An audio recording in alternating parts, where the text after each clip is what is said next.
The alarm clock on the nightstand clicked from 4:59 to 5:00, and Ethan Cole's eyes opened at the exact same second, like someone had pulled a string. He lay on his back for a moment, staring at the water stain on the ceiling above his bed.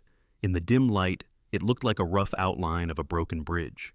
He blinked once, twice, then reached out and slapped the alarm before it could even beep. His hand lingered on the plastic casing. The skin along his knuckles was dry and cracked. Calluses had begun to form at the base of his fingers from the last few weeks of odd jobs. He flexed his fingers, heard the faint pop of joints, then sat up. The apartment was quiet, the kind of thin quiet that did not really block out the world, just laid over it. Through the single-pane window came the distant roar of a freight train cutting through Aurora's industrial side, rattling the glass for a second.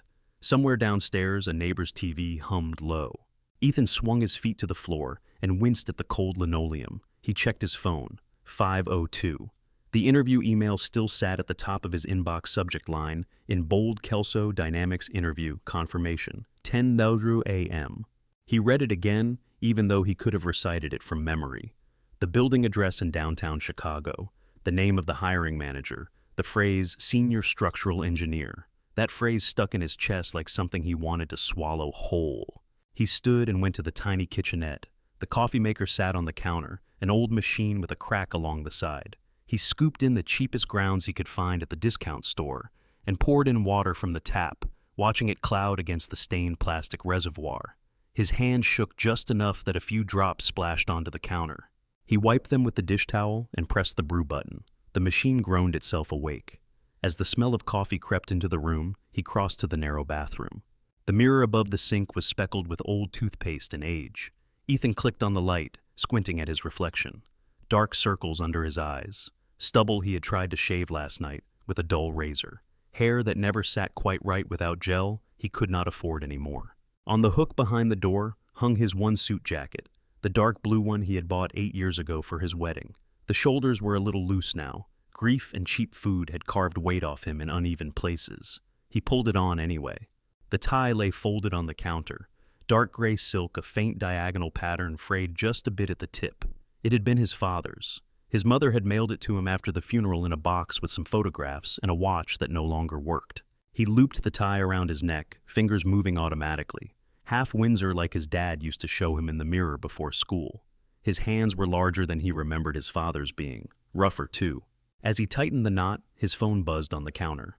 He did not need to check the screen to know who it was. "Hey, Mom," he said, picking it up and putting it on speaker.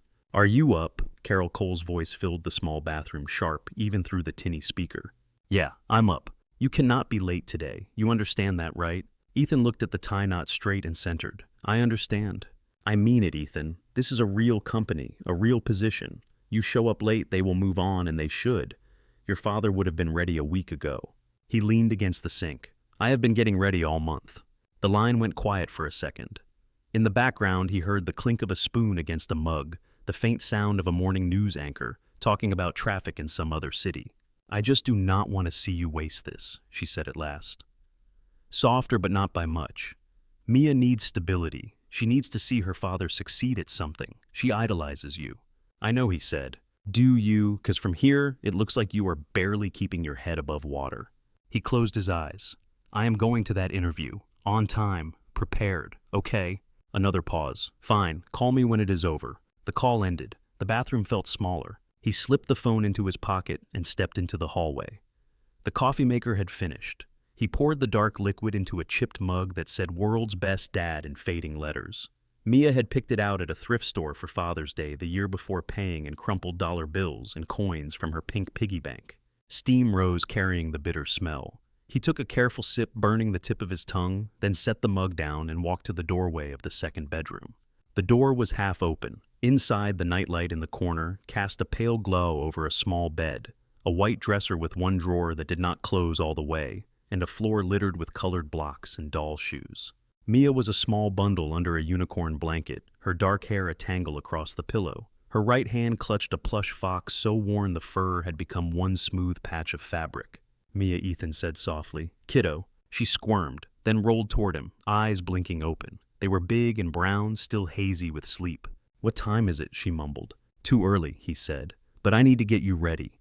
Mrs. Harris is taking you to school today, remember?" The downstairs lady, Mia said, rubbing her eyes.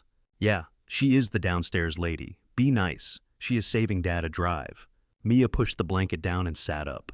Her pajama top had cartoon planets on it, faded from too many washes. She looked around, then back at him. Is it the interview day, she asked. It is, he said. Her face brightened in an instant. She scooted on her knees across the mattress and threw her arms around his neck. He caught her easily, her skinny arms squeezing tight. You are going to get it, she said into his shoulder. I can feel it. His throat tightened for a second. He hugged her back, putting his hand on the back of her head, fingers sinking into her messy hair. I like your confidence, he said. Maybe you should come in and answer the questions for me. She leaned back, studying him, like she was trying to decide if he was joking. I do not know about bridges and stuff, she said. You do. He smiled. We will see. In the kitchen, he poured cereal into a bowl and added the last of the milk. Mia dragged her chair over and climbed up, swinging her feet. He packed her lunch into a worn blue lunchbox, folding the sandwich in wax paper, adding a single cookie wrapped in a napkin. Can you pick me up today? She asked between bites, milk on her upper lip. I will do my best, he said, wiping it away with his thumb. If the interview goes long, Mrs. Harris might grab you again. Is that okay? Mia shrugged. She gives me extra grapes. Then you might hope I am late. I still want you to get the job, Mia said, quiet but firm. He looked at her for a moment. The kitchen light flickered once, humming faintly. Outside, another freight train passed closer this time. He reached out and put his hand over hers on the table. Her fingers were sticky from cereal. His were rough and nicked. The size difference was ridiculous. Me too, he said. Later, after Mia had brushed her teeth and pulled on her backpack with the missing zipper pull, they stepped out into the crisp morning. The hallway smelled like someone else's frying bacon and the faint chemical sweetness of cleaning supplies. On the sidewalk, Ethan crouched to zip her jacket up to her chin. You remember the rules with Mrs. Harris, he asked. Stay close. Hold her hand crossing the street. Say thank you. Do not let her cat in my backpack. Especially that last one, he said. She giggled. Then her face turned serious. You will call me if you get it, she asked. I will come tell you, he said. He straightened, watched her trot down the stairs toward the first-floor apartment, where an older woman in a robe waited in the doorway. Mrs. Harris waved. He waved back. Mia looked over her shoulder one more time and lifted her hand, fingers spread wide. He lifted his own, matching her from a distance hand against the cool morning air. Then she was gone inside. For a moment, Ethan stood alone on the cracked sidewalk, listening to the hum of early traffic out on the main road, the faint echo of a dog barking behind a fence. The cold nipped at his cheeks. He checked his phone again, 7:12. He walked back up, took one last look around the apartment, grabbed his folder with printed resumes and reference letters, and slipped his father's tie straight under his collar. He locked the door, checked the knob with one firm twist of his hand, and headed down to the parking lot, heart beating a steady loud rhythm in his ears as the morning light climbed slowly over the low roofs of Aurora. Ethan's sedan sat where it always did, near the back of the cracked asphalt lot, squeezed between a dented pickup and a sun-faded minivan. Frost still rimmed the windshield. He dug in his pocket for the scraper, then remembered he had broken it last winter. He rubbed his palms together, breathed into them, and used the side of an old loyalty card to scratch away the thin layer of ice at the driver's side. Cold bit into his fingers. Little flakes of frost clung to the dark hairs on his knuckles. When he finally slid behind the wheel, the seat creaked and the fabric released the faint smells of old coffee and fast food. He turned the key. The engine coughed once, twice, then caught with a shudder. The dashboard lights flared to life, including the check engine light that had become a kind of permanent decoration. He watched it. It stayed on for 3 seconds, then flickered off. Good girl, he muttered, and patted the steering wheel. He pulled out of the lot and onto the side street, the tires crunching over grit and bits of broken glass. Aurora's morning was coming awake. Porch lights blinked off school buses rumbled past, and the sky over the low buildings brightened from charcoal to a muddy blue. As he waited at a red light, his mind drifted back to the night before. Mia had been on the living room floor sitting cross-legged in a nest of colored blocks. The TV was off. A small lamp on the end table threw a warm circle over the worn rug. Look, she had said without looking up when he walked in. It is a bridge. He had set his lunchbox down and crouched beside her. 2 stacks of books made the piers. The blocks formed a wobbly arch between them. In the middle, a little plastic horse stood frozen. What happens if a truck goes across? He had asked. Mia pushed an invisible truck along the air. When she tapped the span with her fingers, the arch collapsed. The horse toppled to one side. Oh no, she said, giggling. Ethan picked up a block and examined the way she had stacked them. The base was narrow, the angles off. What did we say about foundations, he asked. That they cannot be wiggly, she said. That is right. They had rebuilt it together, him guiding her hands. Wider at the bottom, overlapping pieces a cleaner arch. When they were done, he set the horse back on top and gave the base a small push. It swayed but did not fall. That is better, Mia had said, eyes wide. Remembering it now, sitting alone at the red light, he let out a slow breath and eased his grip on the steering wheel. The light turned green. He pulled onto the main road that fed toward the highway. Street after street passed by one-story houses and worn-out strip malls. At the on-ramp to I-88, he checked the dashboard clock. 7:31. Plenty of time. He merged onto the interstate. Traffic was steady but smooth, a flow of cars and trucks pulling east toward Chicago. The city was still invisible, a gray promise beyond the horizon. The highway cut across flat fields and clusters of warehouses, the shoulders dusted with leftover gravel and salt. Ethan settled into the slow lane, kept one hand at the top of the wheel and one elbow resting on the window ledge. The heater pushed out air that smelled faintly of dust. On the passenger seat, his folder sat with its neatly stacked resumes and reference letters, a rubber band looped around it. He turned on the radio, let the static search through a couple of stations before landing on a local talk show. A cheerful host chattered about sports scores and weather, then shifted to a news segment. A calm reporter's voice filled the car. In downtown Chicago today, Grant Development Group will be unveiling plans for their newest high-rise, a 40-story office tower along the riverfront. CEO Olivia Grant, who took over the company 2 years ago, is scheduled to address investors later this morning. Ethan's fingers tapped once on the steering wheel. High-rises and riverfronts were the kind of projects he used to read about in trade magazines back when his degree still felt fresh, and he could imagine his name on those blueprint sheets. He pictured glass and steel, a clean grid climbing up into the sky. The host cracked a joke about rich people and ribbon cuttings. Ethan turned the volume down and checked the clock again. 7:53. He calculated in his head. Even with moderate traffic, he would be downtown by 9. That left a whole hour to park, maybe grab a coffee that did not come from a cracked machine, and sit somewhere to go over his notes one last time. His phone buzzed in the cup holder, vibrating against the plastic. He glanced down. Mom lit up on the screen. He hesitated, then tapped answer and put it on speaker. "Hey," he said. "Where are you?" Carol asked. There was no greeting, just that. "On the highway, heading in." "What time does it start again?" 10, he said. "Then you should already be in the city." "I am early, Mom." "How early?" He watched the road eyes on the curve ahead. An hour at least. "Ethan," she said, exhaling. "You know traffic can change in a minute. One fender bender, one lane closure, and you are sitting there while someone else walks into that room on time." His jaw tightened. He checked the rearview mirror. A red SUV was tailing him too close. "I left as soon as I dropped Mia off," he said. "I cannot teleport." "I am not asking you to teleport," Carol said. "I am asking you to act like this matters." "It does," he said quietly. He signaled and moved into the middle lane away from the SUV. The cars ahead rose and fell with the gentle hills of the interstate, their brake lights blinking in loose rhythm. "You have a degree people kill for," Carol said. "There are men who would give anything to have what you have, and you are scraping by doing day labor hoping for a miracle. This is not a game." "I know it is not a game," he said. His voice came out sharper than he meant. He could taste the bitterness in the back of his throat like coffee that had sat too long on the burner. She heard it too. For a moment the line went silent except for a faint dishwasher hum on her end. "I just do not want to see you get hurt again," she said. The words surprised him more than any criticism. Her tone had changed, softer, tired. "I am already hurt," he almost said. Instead, he swallowed and adjusted his grip on the wheel. His knuckles had gone white. "I will call you after," he said. "Fine, good luck." The call clicked off. He let out a breath he had not realized he was holding and dropped the phone back into the cup holder. The car hummed along at 65. The overhead signs began to list downtown exits and interchanges, white letters on green backgrounds. He focused on the road markings, the broken white lines sliding beneath his tires in a steady pattern. The hum of the engine, the low murmur of the radio, the occasional whoosh of a passing car, all folded into a kind of background noise that made his thoughts feel sharper. At mile marker 1 he passed under a concrete overpass.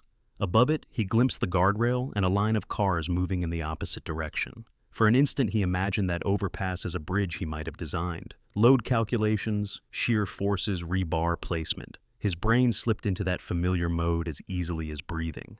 He checked the clock again. 8:07. Still good. He rolled his shoulders to loosen the knot forming there and flexed his fingers around the wheel. His right hand drifted to the folder on the passenger seat resting on the edge of the cardboard. He could feel the crispness of the paper underneath the faint ridge of the staple. "Senior structural engineer," he said under his breath, just to hear how it sounded in the air. Traffic ahead began to thicken. Cars clustered closer together, brake lights winking more often.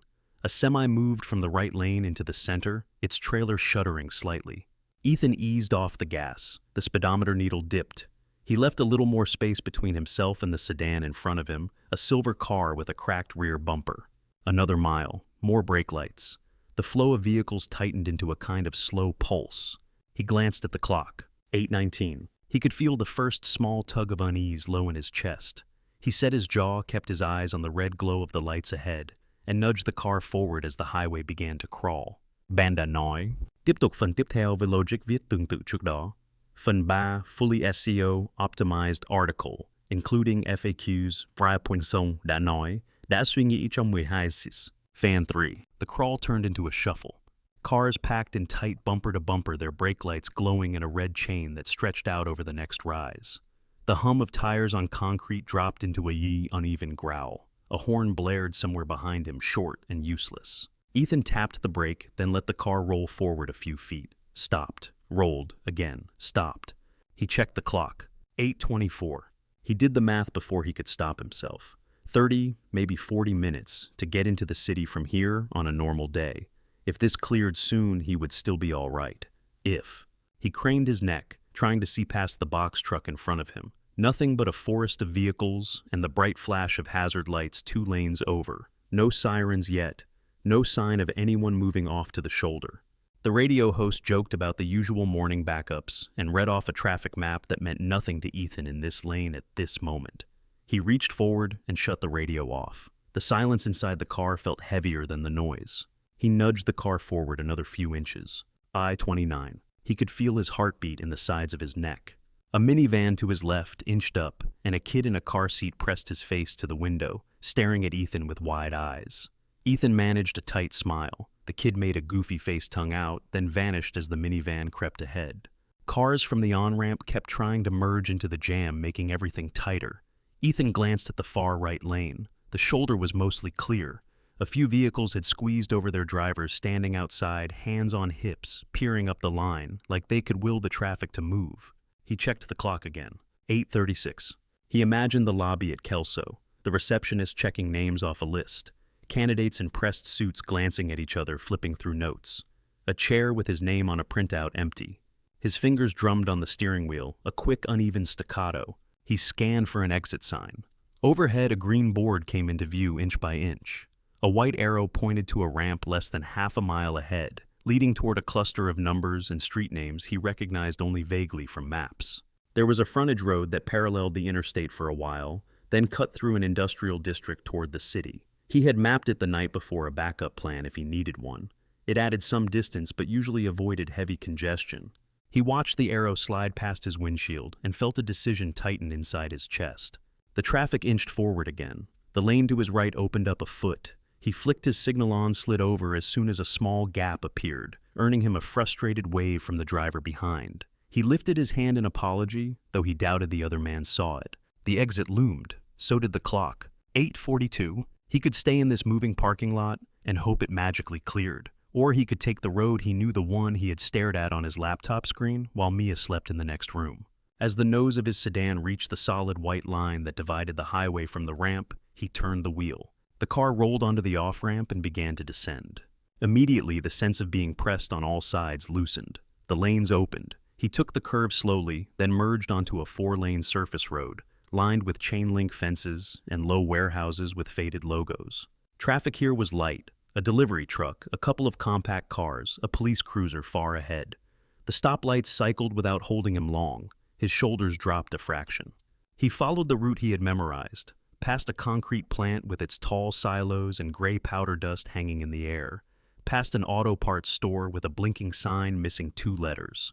At an intersection with a shuttered diner, he turned right. The road narrowed to 2 lanes. The buildings thinned out. Patches of empty lots and scrubby grass replaced the warehouses. A wind picked up, pushing little whirlwinds of dust and leaves across the cracked asphalt. He glanced at the clock. 8:51. If the rest of the way stayed clear, he could be on the highway again closer to the city in less than 15 minutes. It would be tight, but not impossible. He let the car gain speed, the engine settling into a cleaner hum at 45. The further he drove, the quieter it became. No sidewalks, no pedestrians, just the occasional rusted mailbox leaning toward a gravel driveway, a line of bare trees scratching at the sky. He passed under a rusting railroad bridge. A freight train sat on the tracks above, still and silent, its boxcars lined up like a string of brick-colored blocks. As he came out from under the shadow of the bridge, he saw the car. It sat on the right shoulder, angled slightly toward the ditch, its hazard lights flashing in tired orange blinks. The hood was up. The paint was a deep charcoal, the kind that usually came with a luxury badge. The back bumper was clean, no stickers, no dents. Beside it, a woman stood with her arms wrapped around herself. Her dark skirt snapped lightly in the wind. Her blazer did not look like it had been made for standing by the side of an empty road. Her heels sank a little into the gravel every time she shifted. Her hair was pulled back, but a few strands had come loose and whipped around her face. Even from a distance, Ethan could see the way her shoulders hunched, the way she kept glancing up and down the road, as if hoping each car would slow. He felt his foot ease off the gas without thinking. The car rolled a few yards more. His first thought was automatic. Someone else will stop. His second thought came so quickly it cut off the first. No one had stopped yet. He checked the rearview mirror. The road behind him was empty. Ahead, the lane stretched on without another vehicle in sight. He looked at the clock. 8:53. His chest pulled tight. He could feel his heartbeat in his throat again. "Keep going," a voice in his head said, sounding too much like his mother. "You cannot afford this." Another voice, quieter but firmer, sounded like Mia last night, telling him he would get the job because she could feel it. He pressed his foot back on the accelerator. The car rolled past the disabled sedan. For a heartbeat, the woman's face came into clearer view through his passenger window. She looked younger than he had first thought, early 30s maybe. Her eyes were red around the rims, the skin at the corners tight. She shifted her weight and lifted a hand half-heartedly as he approached, as if starting to flag him down and then giving up. He drove past her. The windshield framed the empty road ahead. A hawk wheeled high in the white sky. A plastic bag tumbled across the lane and blew into the scrub on the far side. His fingers closed so tight around the steering wheel that a dull ache started in his palms. He glanced again at the clock. 8:54. His right foot hovered on the gas. Some part of him kept pressing forward as if sheer momentum could decide for him. Another part of him refused to let the car accelerate. He saw for a second very clearly what it would look like to walk into Kelso's lobby on time, to shake hands, to sit down, to try to answer questions, with the image of a woman standing alone on a back road lingering at the edges of his mind. He cursed under his breath. His foot moved to the brake. The sedan slowed the engine downshifting with a low groan. Gravel popped under the tires as he pulled onto the narrow shoulder. He let the car come to a full stop, hands still locked around the wheel. He sat there for a moment, the hazard lights of the other car now small in his side mirror, blinking on and off like a heartbeat. His own car idled, the tick of the engine filling the quiet. He looked at the clock. 8:55. He put the transmission in park. His fingers left faint sweat prints on the worn steering wheel as he pulled them free. For a second longer, he stayed in his seat, watching his breath cloud faintly in the cooled air of the cabin. Then he opened the door. Cold wind slid inside, carrying the smell of dry grass and faint exhaust. He stepped out, shut the door behind him, and walked along the gravel shoulder. As he approached, the woman straightened. She wiped at her face quickly, like she could erase the evidence of her nerves in a single motion, and took a small step back from the open hood.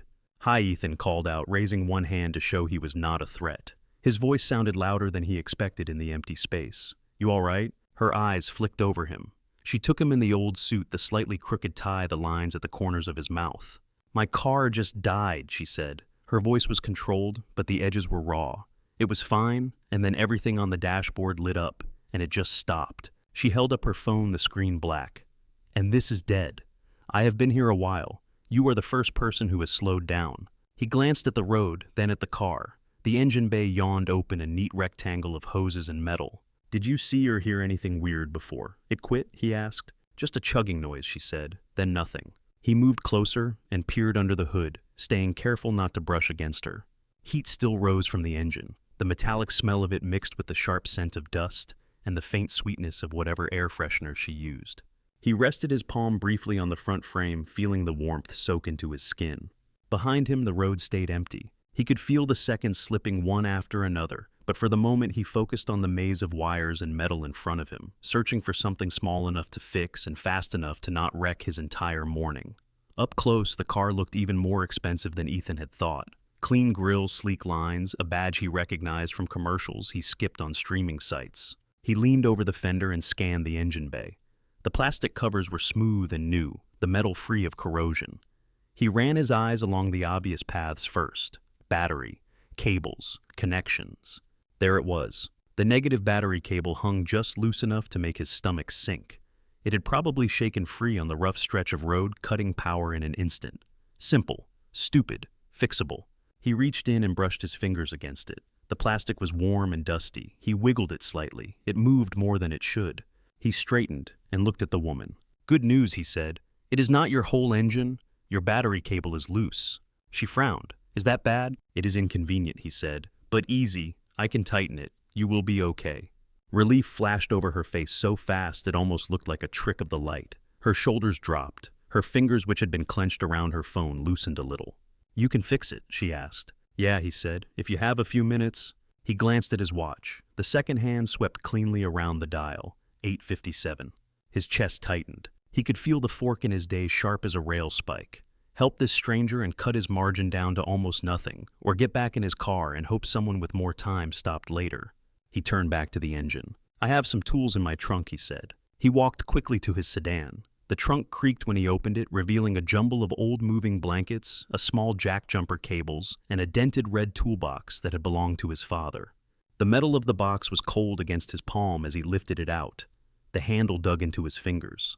For a second he saw his father's hands, younger than his own, were now closing this same latch, pushing this same box into the back of another car decades ago. Ethan shut the trunk and carried the box back to the stalled sedan. "You are sure you do not have somewhere you need to be?" the woman asked as he set the box down. He flipped the latches, the sound sharp in the quiet. "I do," he said. "Job interview."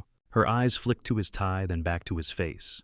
"Today?" "In a couple hours," he said. "Downtown." She glanced at the barren road around them, then at her own dead car. "I feel like I should tell you not to do this," she said, "and also beg you to do this." He could not help a quick small smile. "Do not worry," he said. "This is the fast kind of trouble." He pulled out a wrench and leaned in again. The cable's clamp was slightly crooked on the battery post. He loosened it, reseated it, then tightened until the metal bit down cleanly. His knuckles brushed rough surfaces, picking up dirt and a thin line of grease. His hands felt steadier as they worked. The world shrank to the metal under his fingers, the weight of the tool, the familiar sequence of steps. "Where were you headed?" he asked without looking up. "Downtown too," she said. "I have a meeting." "Big one?" he asked. "Big enough," she said. There was something in her tone that made him curious, but he let it go. He had enough to worry about. He checked the connection again, tugged it to make sure it held. Satisfied, he straightened and wiped his hands on an old rag he kept folded in the bottom of the toolbox. "Try it now," he said, stepping back. She hesitated a second, then slipped past him and into the driver's seat. When she turned the key, the engine caught on the first try, humming smooth and strong. She let out a sound that was almost a laugh. Thank God, she breathed, turning the key off again. She climbed out the relief, still lifting her voice. "You are an actual miracle." "Just a guy with a wrench," Ethan said. He closed the hood with a solid thump. The sound echoed a little in the open space. "How much do I owe you?" she asked, reaching for her purse. "Nothing," he said. She blinked. "I cannot just let you walk away. You saved my whole day." "You would have done the same," he said. Her expression made it clear she was not entirely convinced of that. "At least let me give you a ride," she said. "If you are heading into the city, I can get you closer." He shook his head. "I have my car," he said. "Besides, they would probably notice if I showed up to an engineering interview getting out of a stranger's luxury sedan." That pulled a real laugh out of her. It softened her features, took a few years off. "Fair point," she said. She looked at her watch and then at his. "What time is your interview exactly?" she asked. 10, he said. Her mouth tightened, not in judgment, in calculation. "Then you need to go," she said, "right now." He nodded. His heart had already started beating faster again. He bent to close the toolbox, snapped the latches, and lifted it. As he turned away, she spoke again. "Wait," she said. "I did not get your name." "Ethan," he said. "Ethan Cole." She stepped closer and held out her hand. "Thank you, Ethan Cole," she said. "I am Olivia." Her hand was cooler than his, her shake firm. He felt the slight tremor she was trying to hide. "Get where you need to be, Olivia," he said. "You too," she replied. He carried the toolbox back to his trunk and set it inside. When he slid behind his own wheel again, his fingers left faint smears of grease on the steering wheel. He checked the time. 9:03. A sharp spike of panic punched through his ribs. He turned the key. The engine started on the second try. He pulled back onto the road, glanced once at his mirror. Olivia's car was already rolling into the lane behind him, her hazard lights off now. The two vehicles moved forward together for a minute, then parted as he turned left, and she stayed straight at the next intersection. The narrow road carried him through the rest of the industrial stretch and up a gentle rise. At the top, he merged onto another feeder road that led back toward the highway. The city skyline had begun to appear in the distance as a hazy line of rectangles. He watched the clock tick through each minute like a countdown. 9:18. He accelerated whenever he could, braked late but safe at lights, wove through traffic without taking stupid risks. Every red light felt personal. By the time he reached the main highway again, the earlier jam had loosened. Cars moved slower than usual, but moving.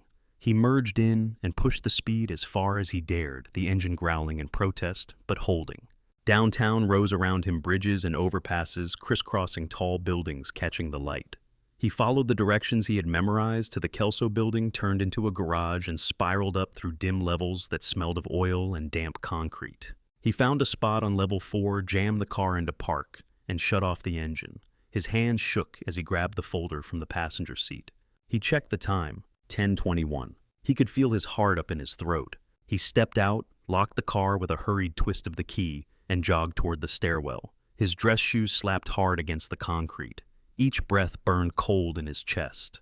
The lobby of Kelso Dynamics was colder than he expected. Air conditioning hit his flushed face as he pushed through the glass doors. The floor was polished stone, pale and reflective. A wall of windows looked out over the busy street. A sleek reception desk sat in the center, a woman behind it, in a tailored blouse and perfect posture.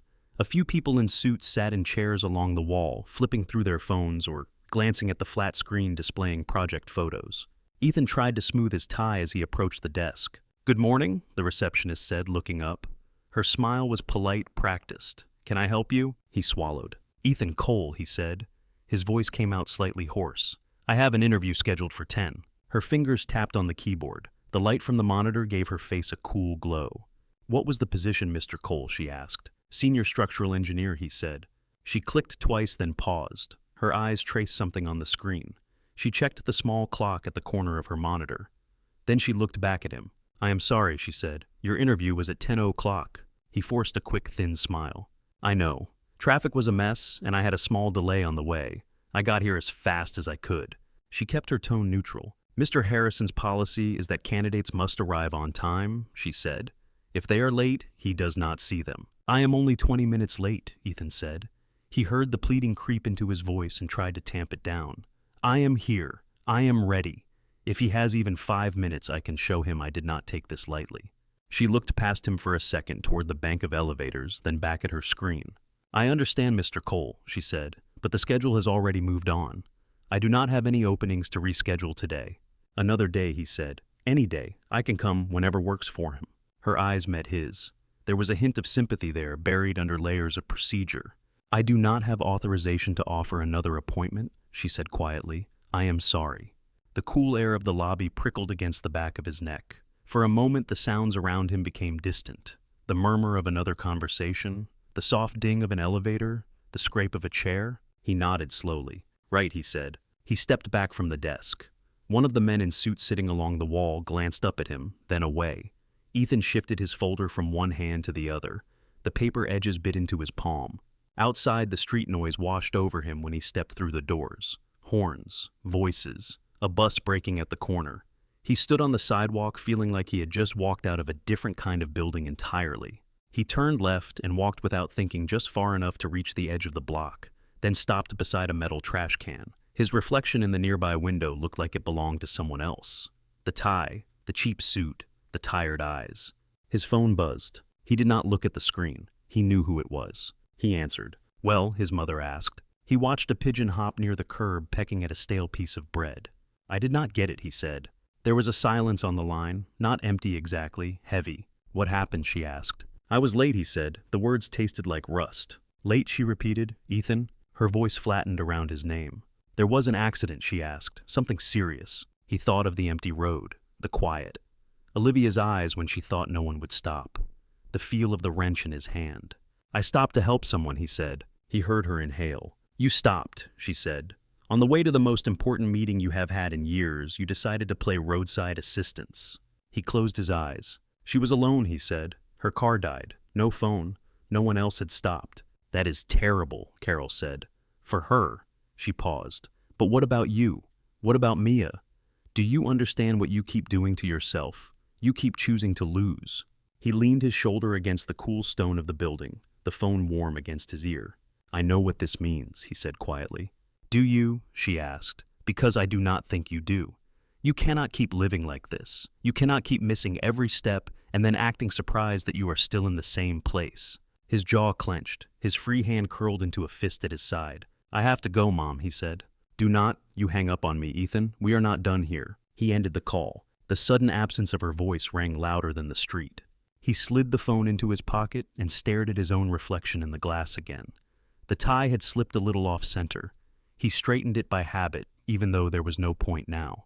His hand shook as he dropped it back to his side. The city moved on around him unconcerned. Cars flowed through the intersection. People hurried past with coffee cups and briefcases. Somewhere above, unseen, someone was starting a meeting in a conference room with a view. Ethan stood on the sidewalk, folder limp in his hand, and felt the weight of the minutes he had traded. His father's tie pressed against his throat. His palm still smelled faintly of engine grease. He exhaled long and slow, then turned away from the glass and walked back toward the parking garage. The echo of his footsteps swallowed by the steady noise of downtown. The parking garage swallowed him again. The air inside was cool and smelled of rubber and exhaust. Ethan walked up the ramp to his car without really seeing any of the vehicles he passed. His folder hung at his side, the edges bent now. He unlocked the sedan and slid in. For a moment, he just sat there with his hands on the wheel, staring through the windshield at the concrete wall a few feet away. The quiet buzz of the engine from some car nearby filled the space between his thoughts. He set the folder on the passenger seat and let his head fall back against the headrest. His phone vibrated in his pocket twice more before he pulled it out and silenced it. He did not read the messages. He started the car and eased out of the spot. On the way down the ramps, the turning circles pressed him gently against the seat. He signaled automatically at each level, even though no one was behind him. By the time he hit the street and pointed the car toward the freeway, the knot in his chest had settled into a dense weight. The drive back to Aurora felt shorter, or maybe he just remembered less of it. Signs, lanes, exits all passed in a blur of lines and color. His hands kept the car between the white stripes. His eyes checked the mirrors and speedometer. His mind stayed fixed on the image of the receptionist's neutral face. At home, the apartment looked the same as it had that morning. Same peeling paint, same uneven blinds. The sunlight fell across the kitchen counter in a tilted rectangle. He set his keys in the bowl by the door and dropped the folder on the table. The papers slid halfway out, their neatness gone. He stared at them for a second, then flipped them closed again without reading. The silence of the apartment pressed close. No cartoons, no footsteps, no questions. He filled a glass with water from the tap and drank half of it in one go. The water tasted metallic. He set the glass down harder than he meant to. A thin line of water sloshed over the rim onto the counter. He wiped it with the edge of his sleeve. On the fridge, a magnet held up Mia's drawing of a bridge. 2 towers, a rainbow of lines between them. Underneath, she had printed in big uneven letters, "My dad builds stuff." He stood there with his hand resting on the magnet, his thumb covering the corner of one tower. A little after 3, Mrs. Harris knocked and then let herself in with Mia at her side. Ethan forced a smile onto his face. "Hey, kiddo," he said. Mia dropped her backpack by the door and ran to him. Her shoes squeaked on the linoleum. "How was it?" she asked before he could even kneel. He bent down so they were eye to eye. Her face was hopeful, open, completely unguarded. He tried to decide how much truth he could give without making that look fall away. "I did not get that one," he said. "They were not able to see me." Her brows pulled together. "They did not see you. I was late," he said. "Things got a little complicated on the way." "Because you helped the lady?" she asked. He blinked. "How did you know about that?" he asked. "You told Mrs. Harris," Mia said. "She said you did a nice thing and the world needs more people like you. Then she said sometimes grown-up things are very stupid." Mrs. Harris, still standing near the door, lifted both hands a little. "Guilty," she said. "Sorry," she overheard. Ethan let out a breath that was almost a laugh. "It is okay," he said. He looked back at Mia. Mrs. Harris is right about grown-up things. Are we gonna be okay? Are we gonna be okay, Mia asked. The question came so small and quiet that it hurt more than his mother's words had. He reached out and pulled her close. Yeah, he said into her hair. We are going to be okay. I will find something. The something found him a few days later. It came in the form of a handwritten flyer taped to the notice board outside the small grocery store down the block. In black marker, laborers needed construction site. Start immediately. A phone number along the bottom little strips cut so you could tear one off. He stood there with a carton of eggs in one hand and stared at the paper. His eyes went to the word laborers, then to the smaller line that read, no experience required. His degree in engineering sat folded somewhere in a box under his bed. The student loans tied to it still showed up in his email. No one had asked to see the actual diploma in a long time. He balanced the eggs in the other hand and tore off a strip with the number. The next morning, he stood in a muddy lot on the edge of another industrial area, this one closer to home. A chain-link fence surrounded stacks of lumber and pallets of cinder blocks. A roll-off dumpster sat half full of broken concrete. A temporary office trailer perched near the entrance, its metal steps flecked with dried mud. The foreman was a compact man with a gray beard and a sunburned neck. He introduced himself as Ray Morales. His handshake was firm and quick, his eyes sharp. You ever worked construction before? Ray asked, looking Ethan up and down. Ethan shifted on his feet.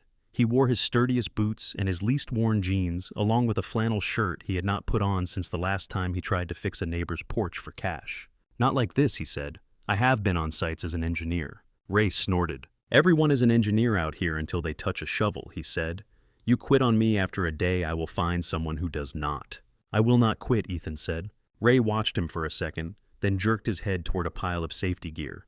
Hard hat, vest, gloves, he said. You start at $15 an hour. Cash on Fridays. We need bodies more than experience. Ethan picked up a yellow hard hat. It felt heavier than it looked. The reflective vest smelled faintly of sweat and dust. The gloves were stiff at first, then loosened slightly as he pulled them over his hand. The first day was a blur of lifting, carrying, and sweat. The August sun lay heavy over the site. The ground gave under his boots soft from a rain earlier in the week. He hauled cinder blocks from one stack to another, moved bundles of rebar, helped guide sheets of plywood off the back of a flatbed, while another man shouted instructions above the whine of a saw. By mid-morning, his shirt clung to his back. His shoulders throbbed. The gloves that had seemed thick and solid now felt thin against the roughness of concrete. During a short break, he sat on an upside-down bucket in the shade of the trailer, breathing through his mouth. The other guys joked with each other in English and Spanish, passing a bottle of water along. A radio played somewhere, the music warbling through static. Ray came over and looked at him. You doing all right, Cole? He asked. Ethan swallowed and nodded. I am good, he said. Ray eyed his posture the way he flexed his fingers. You do not look like a construction guy, Ray said. I am not, Ethan said, but I need the work. Ray shrugged. That is the right answer, he said. Just keep your head down and listen. You will do fine. Ethan looked at his hands. Even through the gloves, he could feel new blisters forming under the calluses. The skin would harden. It always did. When the day ended, his legs felt rubbery. He drove home with the window cracked, letting hot wind wash the dust from his face as much as it could. In the apartment, Mia ran to him, then stopped short when she saw the dirt on his clothes. Whoa, she said. You look like you wrestled the ground. Sort of did, he said. She grinned and poked one of the spots of dried mud on his sleeve. Did you get the job, she asked. The fancy one? He shook his head and tried to keep his tone matter-of-fact. Not that one, he said. But I got a different job. On a construction site. We build things there, too. Her face lit up again. Like bridges, she asked. Not yet, he said. Mostly smaller stuff, but it is still building. She seemed to consider this, then nodded. Do you wear a hat, she asked. He reached into the hallway and picked up the hard hat he had left by the door. He set it on his head. Mia laughed. You look like the guys on my cartoons, she said. The ones who fix everything. He left the hat on while he cooked dinner, partly for her, and partly because he did not feel like taking it off. Dinner was boxed macaroni and cheese with a few peas thrown in from the freezer. Mia talked about school while she ate about a new girl who had a glittery backpack and a teacher who wrote in green ink. After she brushed her teeth and climbed into bed, she tugged on his sleeve. Dad, she said as he tucked the blanket around her, you are going to keep this job right. Yeah, he said, that is the plan. Good, she said. I like when you come home with dirt. It means you did things. He leaned down and kissed her forehead. Sleep, he said. Later, when the apartment was quiet again, he sat at the same table where he had laid out his interview papers. Now the surface held a stack of bills, some open, some still in their envelopes. He rubbed his thumb along the edge of one, feeling the thin ridge of paper against his skin. $15 an hour, 40 hours a week, if he was lucky, some weeks less if the weather turned. It would not stretch far, but it was more than nothing. It was a place to stand that was not thin air. His phone buzzed. He considered ignoring it. Then he saw his mother's name. He answered. "I heard you got something," Carol said. She had a way of finding out even from several hours away. "Construction," he said. "Day labor, on a small site for now." There was a pause. "Construction," she repeated. "With your degree." "It pays the bills," he said. "Barely, I am sure," she said. He could picture her at her kitchen table, hand wrapped around a mug eyes on the calendar on the wall. "Is this what you want Mia to remember?" she asked. Her father coming home exhausted and dirty from lifting rocks when he could be sitting in an office using the brain he was given. "It is honest work," he said. "She sees me trying. That matters too." "Your father was an engineer," she said. "A real one. He provided for his family. He did not settle." The word lodged in his chest. "I am doing my best, Mom," he said. "Your best has not been enough so far," she replied. "I am scared for you. I am scared for her." He stared at the bridge drawing on the fridge again. "I know," he said. The line went quiet. This time she was the one who hung up first. He sat there for a while, the phone cooling in his hand, the room lit only by the small lamp on the counter. Outside, a freight train rumbled by, the car windows rattling faintly in their frames. He flexed his fingers, feeling the sting in the new blisters. His hands rested on the table, palms down, knuckles up. They looked like someone else's for a second. Tomorrow he would wake before dawn again. He would put on the vest and the hard hat and pick up whatever Ray told him to pick up. For now he listened to the fading sound of the train and the ticking of the cheap wall clock, the two rhythms overlapping in the dim apartment. The next week settled into a rhythm that felt like it had always been there waiting. Ethan woke before the alarm most mornings. The gray light that seeped around the blinds had a particular flat quality at that hour, like the day had not quite decided what it was going to be. He dressed in the dark so he would not wake Mia, pulling on jeans that still smelled faintly of dust socks with mismatched elastic and the t-shirt that had become his unofficial work shirt, soft from years of washing. In the kitchen he brewed coffee strong enough to sting his nose. He filled a thermos, packed a peanut butter sandwich into a plastic bag, and then stood for a second with both hands on the counter, feeling the cool laminate under his palms, trying to gather himself. By 6, he was dropping Mia at school breakfast. The cafeteria lights were too bright, the tables already crowded with kids trading milk cartons and cereal bars. She would hug him, quick, smelling of shampoo and crayons, then dash off toward her friends. He watched her pick a seat, watched her laugh at something another girl said, and then turned away before the urge to stay could catch hold. On the site, the days began to blur together. The first week, every muscle complained. His shoulders burned, his lower back screamed when he bent. Blisters rose and burst along the base of his fingers under the rough fabric of the gloves. He went home at night, moving like an old man. Then the second week, the pain dulled. The blisters hardened into calluses. His grip on the rebar became surer. The weight of a cinder block grew familiar, like the weight of a full grocery bag or a sleeping child. The site itself changed by inches. What had been a flat expanse of dirt and mud sprouted trenches and forms, grids of rebar waiting for concrete. Plywood walls rose along chalk lines. The skeleton of a stairwell appeared one day at the edge of the slab, the steps nothing more than rough concrete slabs and temporary rails. The noise was constant, hammers, saws. The squeal of metal dragged across metal. The air smelled of mud, sweat-hot steel, and the occasional sharp chemical tang when someone opened a new bucket of sealant. Ethan carried lifted steadied. Sometimes he held a board long enough for another worker to nail it in place. Sometimes he wheeled a barrow full of broken bricks to the dumpster. Sometimes he just waited standing with his hands on his hips while Ray sorted out some issue with a delivery. On those pauses, his mind wandered in ways his body would not allow when he was in motion. He would look at the shape of the forms, the way the rebar bent and intersected, and could not help mentally calculating the loads, the span, the safety factor. The habit was bone deep. Ray began to notice. One afternoon, Ethan was helping 2 other guys brace a temporary wall. The wind had picked up, pushing against the plywood with a low ripple. Ethan stepped back, frowned, and shifted one of the braces 2 inches, changing the angle. "That is not going to hold like that if it rains tonight," he said.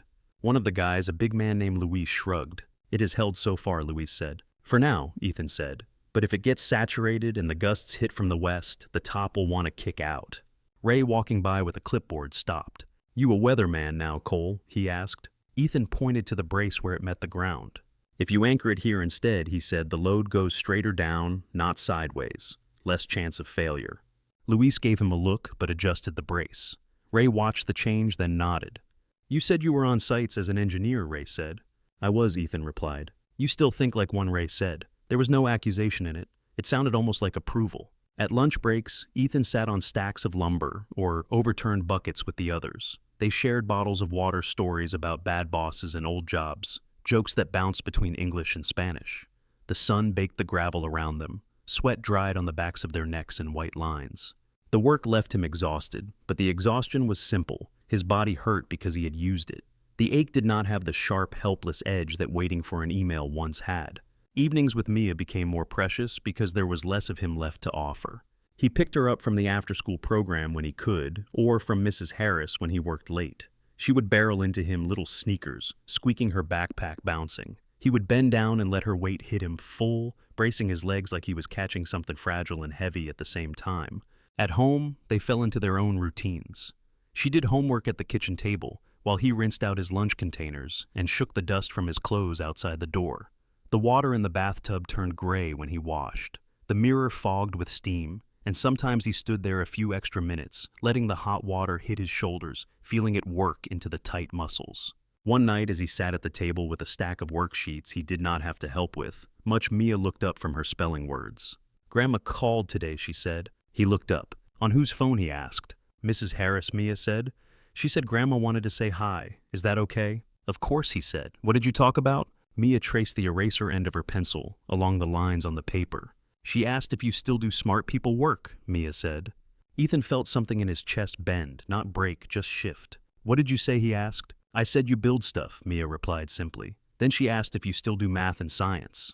"Did you tell her I help you with fractions?" he asked, trying for a lighter tone. "I told her you count how many blocks you carry and how high the walls are," Mia said. She got quiet for a minute. He imagined Carol on the other end, lips pressed, thin eyes drifting toward the photo of his father that still hung in her hallway.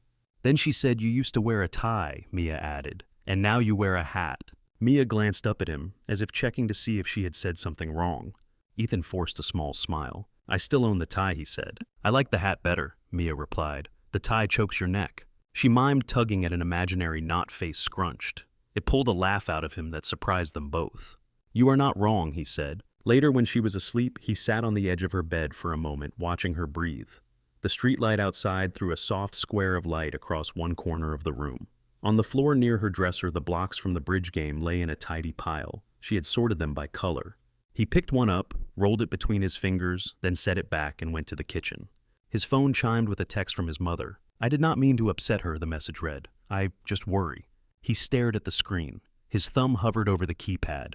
He typed and erased a few sentences, then finally settled on, "She is fine. We are okay." He did not add anything else. He set the phone face down on the table. The turning point came on a Monday, almost a month into the job. The morning air felt heavier, a hint of late summer humidity. The sky was a pale, washed-out blue. Ethan arrived at the site to find the usual bustle slightly more charged. Trucks were backed up near the entrance. A crane operator sat in his cab helmet turned toward the office trailer. On the door of the trailer, a fresh paper had been taped. Ray stood nearby, reading it over with another supervisor.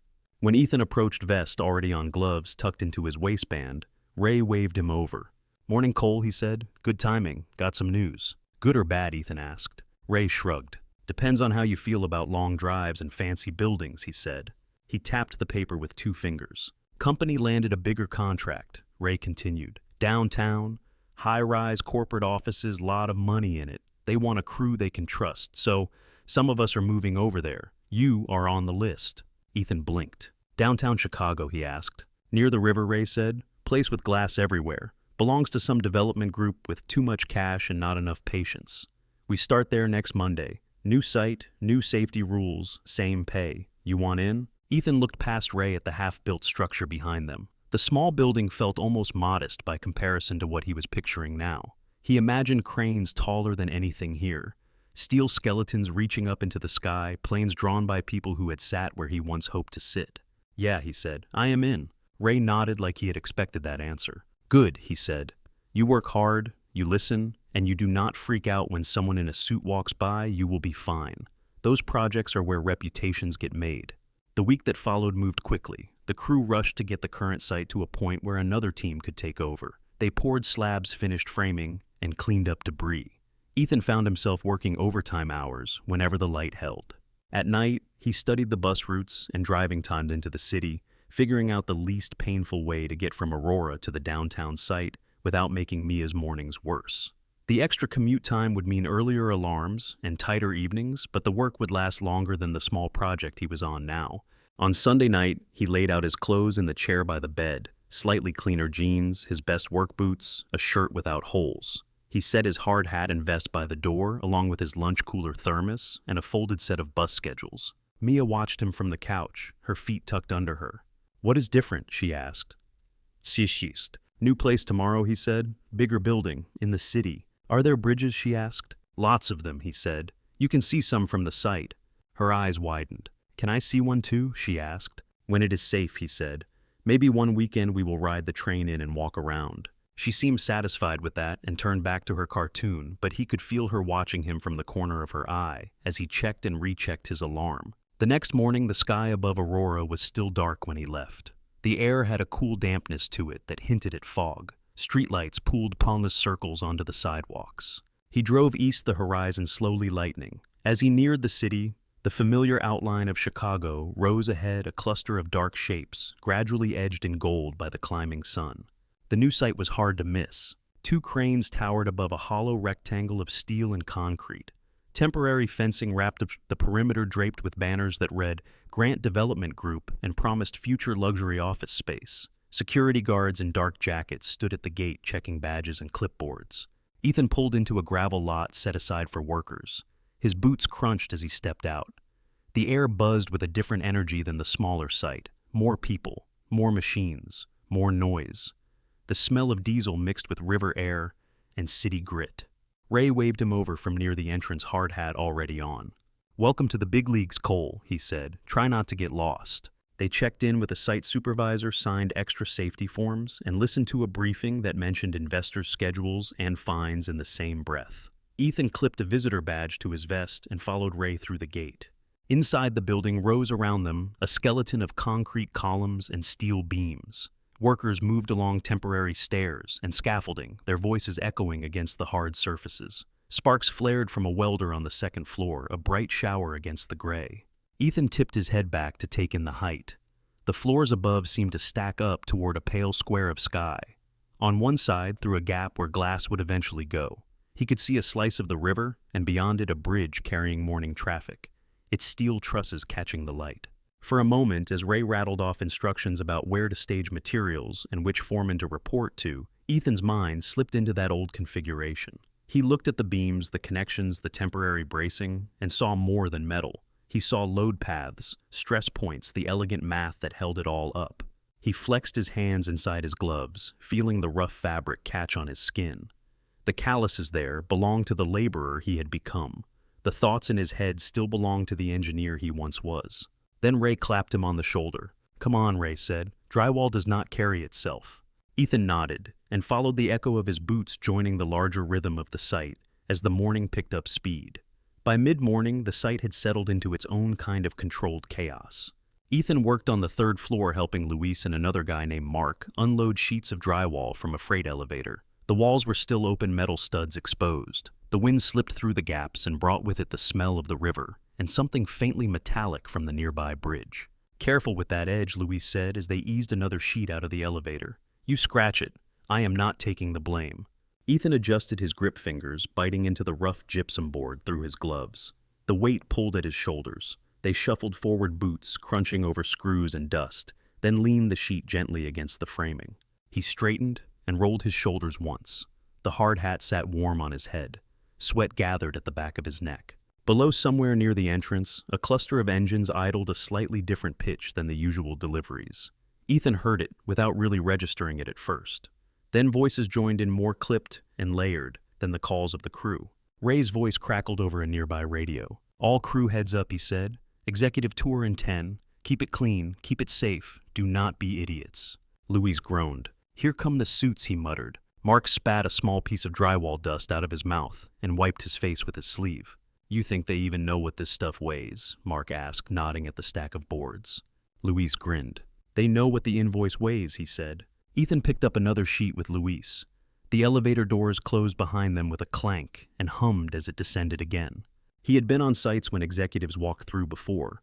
Usually it meant a lot of pointing some forced jokes and a reminder to tuck shirts in. The numbers and decisions stayed somewhere above his line of sight. He tried to focus on the tasks at hand. Lift, carry, lean, repeat. The freight elevator chimed and slid open again. Another stack of drywall stood inside. As they grabbed the corners, footsteps sounded on the stairs at the far end of the floor, sharper and more measured than the usual heavy tread of work boots. There was the quick tap of heels on concrete, the lower thud of dress shoes, a murmur of conversation. The schedule has to hold if we want tenants in by Q4. The steel delivery got pushed, we compensated with, safety record here is one of the better ones. Ethan turned his head just enough to glimpse the group as they emerged. 5 people, 4 men in dark suits, white hard hats perched cleanly on their styled hair. 1 woman. Her hard hat sat over a neat twist of dark hair. She wore a charcoal blazer over a white blouse and black pants that somehow looked right, even in this unfinished place. She walked a half step ahead of the men, listening to a site manager on her left who was pointing out details with a tablet. They stepped around a stack of lumber. One of the suited men wrinkled his nose at the dust. The woman did not. Ethan looked away and shifted his grip on the drywall. Eyes on the board, Luis said quietly, I do not want to drop this in front of them. Ethan nodded, and they moved the sheet into place. The executives' voices floated closer as they examined the far corner of the floor. Someone asked a question about fireproofing. Someone else mentioned change orders and budgets.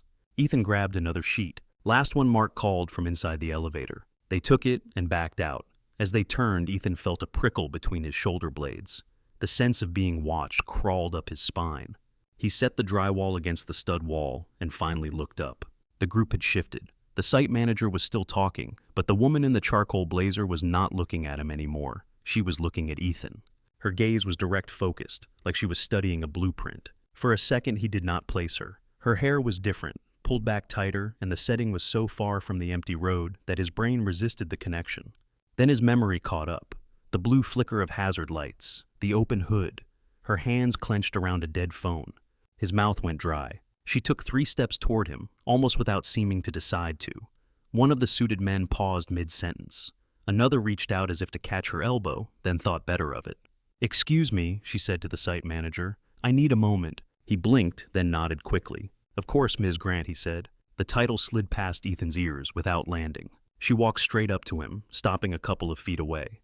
Up close, he could see the faint shadows under her eyes, the light foundation that could not quite erase them.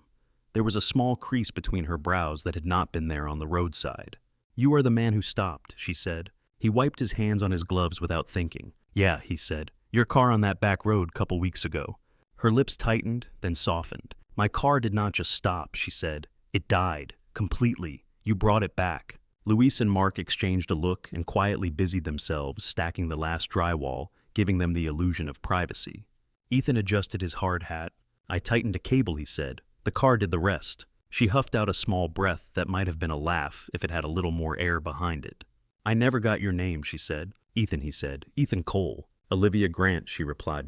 She replied. He nodded once. Fitting, he said. Your last name is all over the fences here. A flicker of surprise crossed her face at his tone. Not disrespectful, just honest. This is one of ours, she said. Grant Development is building it. She glanced around the floor at the stacks of materials, the workers, the open spaces where offices would one day be. I did not expect to see you here, she said. When you told me you had an interview that morning, I imagined something different. Me too, he said. She studied him for a moment. The sound of a saw started up nearby and then stopped again. Dust motes floated through a shaft of light between them. Did you make it? She asked. The question was simple but heavy. To your interview. He could have softened it. He could have said almost. Instead, he answered straight. I was 23 minutes late, he said. They would not see me. Her eyes closed for a heartbeat. When she opened them, they were sharper. Because of me, she said. He shifted his weight. Because I decided to stop, he said. You did not ask me to. You did not wave me down. You could have kept driving, she said. A lot of people did, he answered. The honesty of that hung there for a second. She took it in her jaw, working. And now you are here, she said. doing this? It is a job, he said. I needed one. This one was hiring. One of the suited men cleared his throat gently. Ms. Grant, we are on a schedule, he said. She held up one finger without taking her eyes off Ethan. In a minute, she said. The man subsided. She turned, slightly angling them, so that the others had an excuse to look away and pretend they were not listening. Do you have family? She asked. A daughter, he said. He hesitated, then added, Mia. She is 7. She nodded like that meant something specific to her. I have been thinking about that morning since it happened, she said. I kept replaying it in my head. My car dies. I am standing there useless, and some stranger in a suit stops, crawls under the hood, and ends up missing an interview that might have changed his life. He could feel heat rise under the collar of his shirt. Life has lots of mites, he said. That is an impressive way to dodge admitting you got hurt, she said. He met her eyes. There was no pity there, just clarity. He did not respond. She let the silence sit for a moment, then reached into the inside pocket of her blazer and pulled out a card. The cardstock was thicker than normal, with a matte finish. She held it between 2 fingers so he could see the logo, Grant Development Group, in clean, dark letters. Underneath her name, Olivia Grant, CEO. Ethan had known she was important the moment the site manager called her Ms. Grant, but seeing the 3 letters spelled out there still made something shift in his chest. She extended the card toward him. I cannot change what happened that morning, she said. You made a choice you should not have had to pay for like that. But I can do something about right now. He looked at the card, then at her. What is this, he asked. An invitation, she said. Come to my office tomorrow at 9. I want to hear your story properly. Not on the side of a road, not in the middle of a job site. He did not reach for the card right away. I already told you the short version, he said. I want the long one, she said, and I want to see if there is any way I can help fix what my dead car helped break. There is nothing to fix, he said. I am working. I will be fine. Are you always this stubborn, or is it just today, she asked. Louise snorted quietly behind him and pretended to cough as he turned away. Ethan exhaled through his nose. I do not want charity, he said. It is not charity, she replied. I cannot help a bad engineer. I cannot help someone who does not show up. But I can pick up a phone. I can call people who hung up on you once and ask them to listen again. The rest is on you. He thought of his mother's voice. You keep choosing to lose. He thought of Mia asking if they would be okay. He thought of the receptionist's neutral smile as she told him the schedule had moved on. He finally reached out and took the card. The surface felt cool and smooth under the grime on his fingertips. Tomorrow at 9, she repeated. Where, he asked. She flipped the card over and tapped the address on the back. Headquarters, she said. Top floor. There is a lobby, a receptionist, the whole thing. They are nicer than Kelso's. He raised an eyebrow. You know Kelso, he said. A corner of her mouth lifted. I know a lot of people who build things in this city, she said. It is my job. The suited man who had spoken before stepped forward half a step. Ms. Grant, he said, quieter this time. She glanced at him, then back at Ethan. I have to go, she said. Investors love to be walked around concrete that will eventually be marble. He gave a small huff at that. Thank you, he said, surprising himself with how much he meant it. Do not thank me yet, she said. Just show up. She turned and walked back to the group, her hard hat catching the light for a second as she passed through a shaft of sun. The men in suits shifted around her, the site manager slid back into position at her side, and the cluster moved off toward the stairwell. Ray appeared at Ethan's elbow, eyebrows raised. What was that about? Ray asked. Ethan looked down at the card in his hand. His thumb rubbed over the embossed letters. Not sure, he said, yet. Ray squinted at the retreating group. That is the top of the food chain right there, Ray said. If she is talking to you, I hope you said something smart. I tried not to say anything stupid, Ethan said. Ray clapped him lightly on the back. Good rule in general, Ray said. All right, celebrity, back to work. Those boards are not going to move themselves. Ethan slid the card carefully into the inner pocket of his vest, where it rested against the fabric of his shirt. He picked up the next sheet of drywall with Louise, the familiar weight grounding him, as the voices of the executives faded down the stairs and the sounds of the site rose again to fill the space. That night, the card felt heavier than it should have. Ethan kept taking it out of his pocket, turning it over, then putting it back again. The name on the front stayed the same every time he checked. Olivia Grant, CEO. He set it on the table while Mia did her homework, the simple white rectangle sitting between her spelling list and his half-eaten dinner. She glanced at it once. Who is that? She asked. Someone from work, he said. She owns the big building we are helping with. Mia's eyes grew round. She owns a whole building, she said.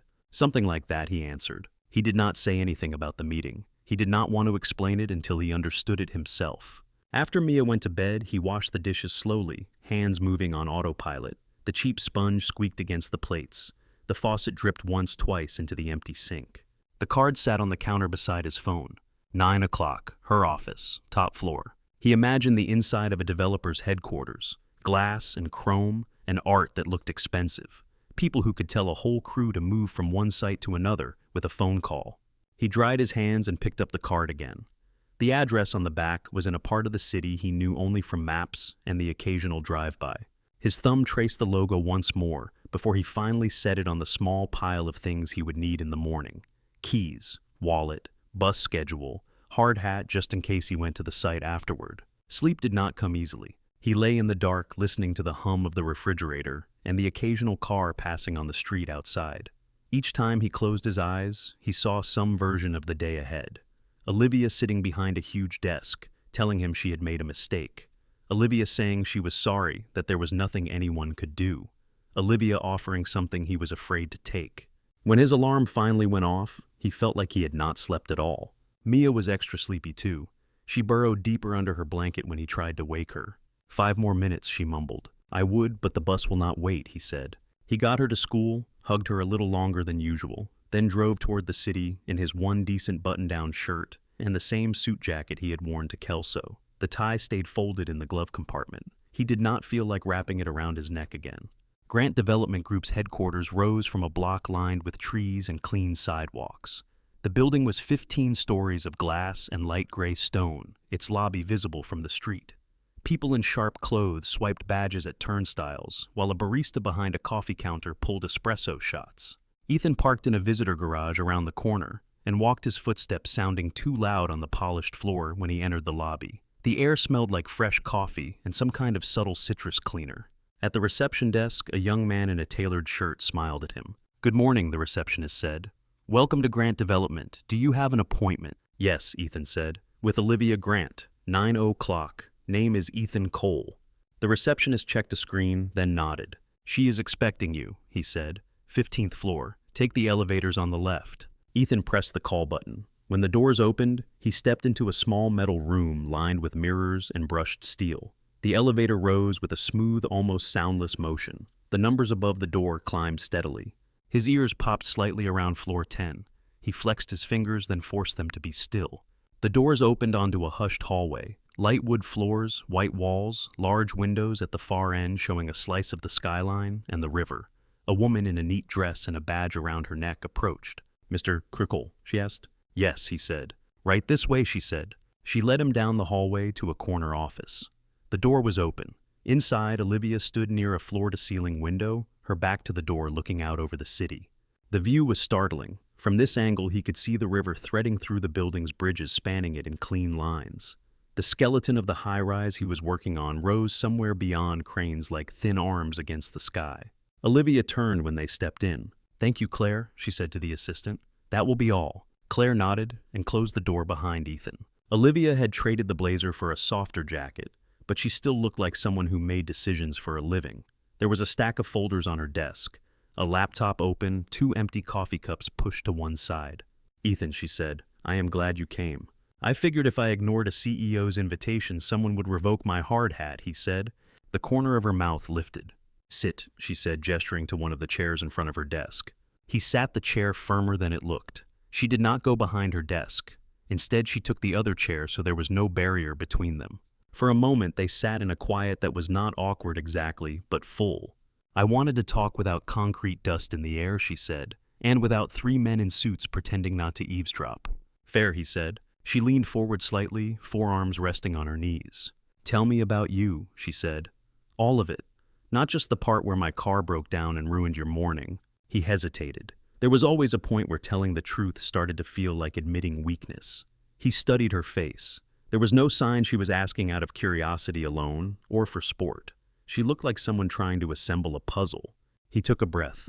Graduated with a structural engineering degree 10 years ago, he said. Got a job with a mid-sized firm outside the city. Spent a few years doing the usual. Long hours, calculations, site visits, coffee that tasted like burnt rubber. Her mouth twitched. I got married, he said. We had Mia. Then when Mia was 3, my wife got sick. It went fast, too fast. He stared at a point on the carpet just past her chair for a moment. After she died, things got messy, he said. I took some time off that turned into more time off. Missed a couple deadlines when I went back. My head was not in it. They said they understood, but jobs like that do not really pause. They let you go, she said. Restructuring, he said. At least that was the word in the email.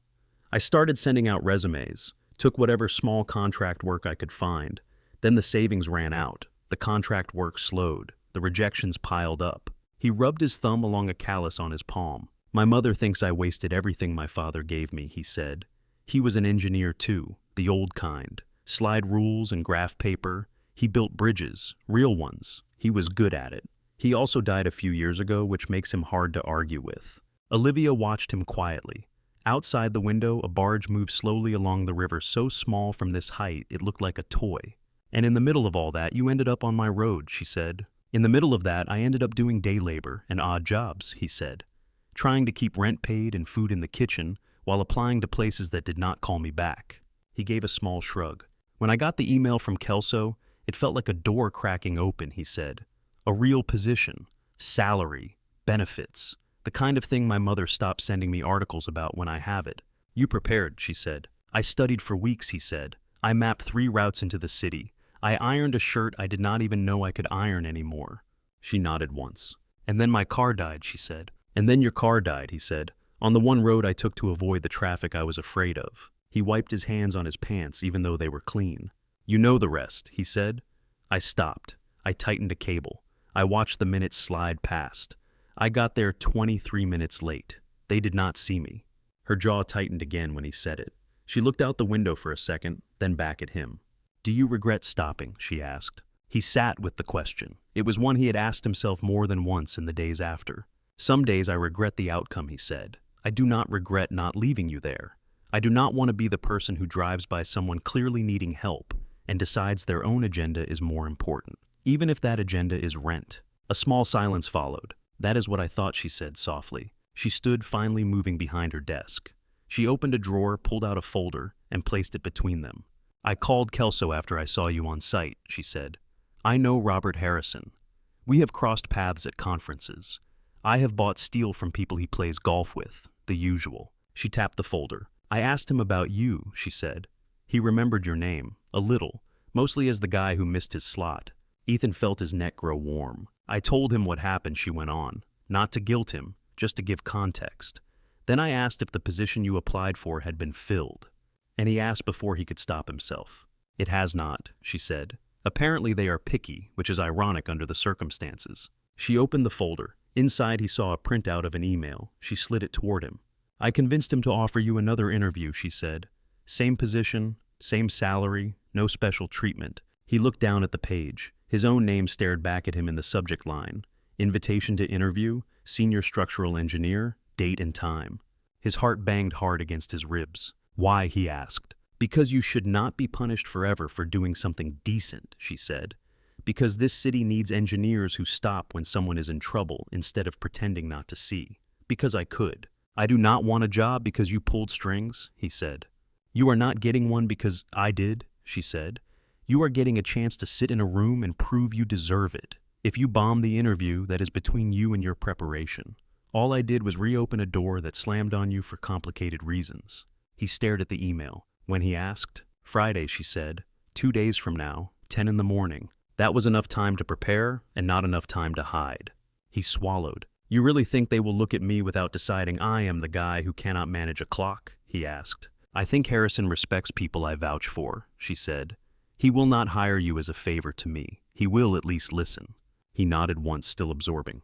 There is one condition, she said. He tensed. Of course there is, he said. You show up on time, she said. Early even. And you walk in there like you deserve to be in that chair. No apologizing for things that are not your fault. No talking down your own experience before they have a chance to do it for you. He let out a breath he had been holding. I can try, he said. Do more than try, she said. You know this work. I saw the way you looked at that frame on site. You were checking the bracing. You were doing math in your head while you carried drywall. Own that. His hands were resting on his knees. He realized his fingers had curled into his jeans, bunching the fabric. He forced them to relax.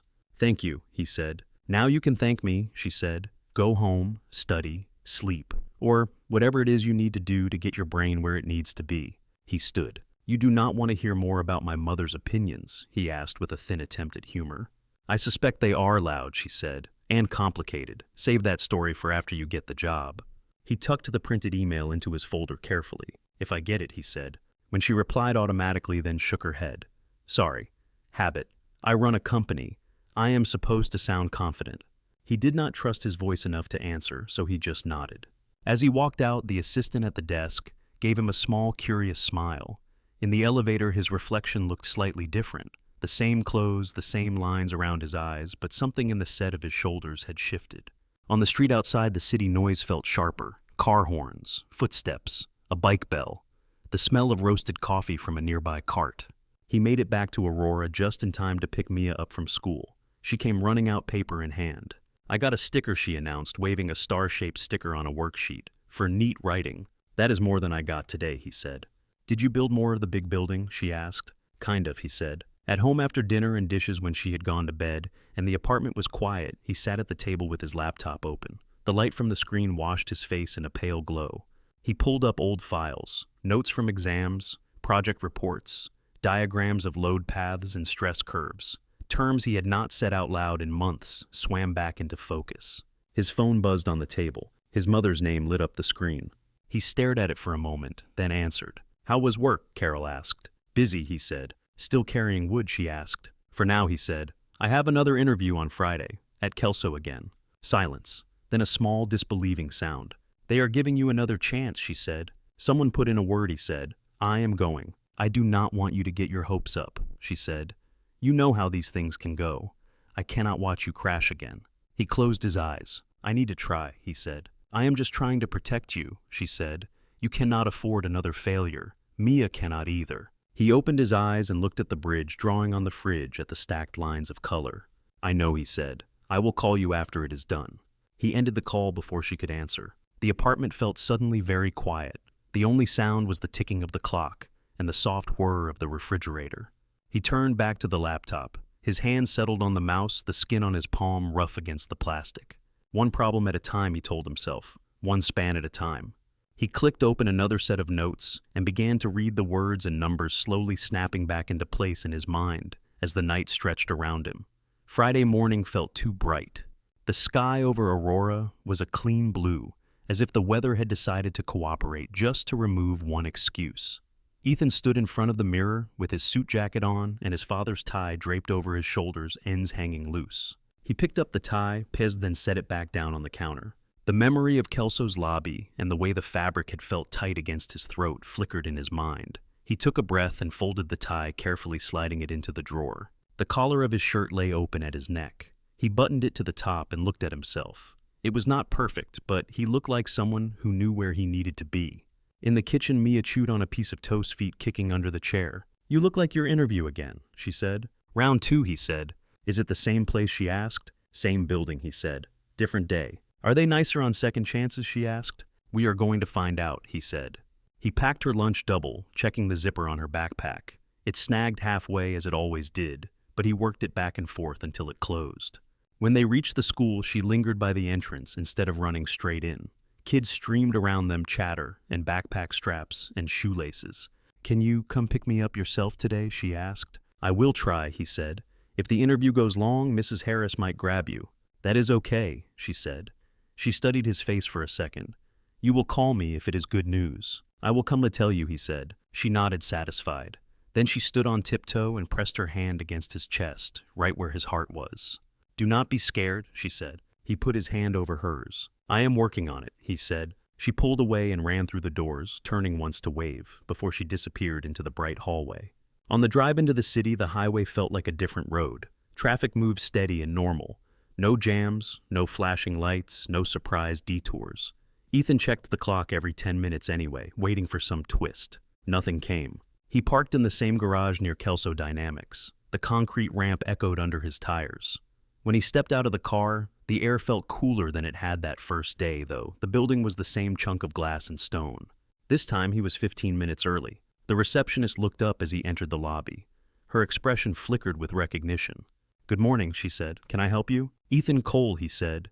"Interview for the senior structural engineer position, 10 o'clock." She typed his name, then glanced at the clock. "You are early," she said. "I learned my lesson," he replied. Something like a smile touched the corner of her mouth. "Please have a seat, Mr. Cole," she said. "Mr. Harrison will be with you shortly." He chose a chair along the wall. A flat screen above the reception desk cycled through images of bridges, buildings, and interior spaces with captions about innovation and sustainability. His folder rested in his lap, but he did not open it. He had spent most of the night with those pages. There was nothing new to find there now. He focused on his breathing, counting each inhale and exhale. In, out, in, out. The buzz of quiet conversation from another cluster of chairs washed through the room. The smell of coffee drifted from somewhere deeper in the building. At 10:15, a man in a dark suit stepped into the lobby from a set of glass doors. He was in his 50s, hair graying at the temples, posture straight. His tie was perfectly knotted. "Mr. Cole," he called. Ethan stood. "Yes, sir," he said. "Robert Harrison," the man said, offering his hand. "Come on back." Ethan shook his hand. The grip was firm, dry, practiced. He followed Harrison down a hallway lined with framed photographs of completed projects, bridges over wide rivers, skyscrapers with mirrored windows, parking structures that somehow looked elegant. They entered a conference room with a long table and a wall of glass that looked out over the city. A stack of papers lay at one end. A whiteboard stood ready with markers. Harrison gestured to a chair. "Have a seat," he said. Ethan sat. Harrison took the chair across from him, opened a folder, and scanned the first page. "Ms. Grant speaks very highly of you," Harrison said without looking up. Ethan kept his hands folded on the table. "I am grateful she thought of me," he said. "She can be persuasive," Harrison said, "but she also knows I do not hire people just because someone asks. So, let us see if you deserve the trouble she went through." There was no malice in the tone, just bluntness. "Tell me about your last role as an engineer," Harrison said. Ethan talked. He talked about design work at his old firm, about reinforcement detailing, about revising plans when soil reports came back different than expected. He described site visits in winter, checking concrete pours under tarps, making sure rebar placements matched the drawings. Harrison listened occasionally, jotting a note. His questions came precise and layered. "What is your approach to designing a long-span beam in a mixed-use building with variable live loads?" he asked. Ethan answered, thinking through load combinations, deflection limits, serviceability. He found that once he started, the language came back. Terms that had sat dormant slid into place again. Harrison shifted to practical scenarios. "You are on site," he said. "A subcontractor wants to cut a larger opening in a shear wall to run mechanical ducts. They tell you it will be fine because it is only a few inches. What do you do?" Ethan almost smiled. He had lived versions of that question. "Ask for the dimensions and exact location," he said. "Check the original design, see what that wall is carrying. If I cannot verify in the field that the change is safe, I tell them to wait. No cutting until the modification is confirmed on paper. People get uncomfortable, but holes are hard to uncut." Harrison's mouth twitched. They moved through more questions. One about seismic detailing, even though the region was low risk. One about coordinating with architects who did not like thick columns. One about managing time when 3 projects all wanted attention. At one point, Harrison slid a set of drawings across the table. "Find the problem," he said. Ethan bent over the plans. There was a connection detail that seemed straightforward at first glance, but the more he traced the lines, the more something bothered him. The load path from a cantilevered balcony did not look right. He picked up a pen and marked the joint. "If the balcony load goes here," he said, sketching a simple force diagram, "you are asking this connection to do more than it can. It needs either a heavier member or a different support. Otherwise, you will get rotation you do not want." Harrison watched his hand move. When they finished, the clock on the wall read a little after 11. Ethan felt wrung out in a different way than after a day on site.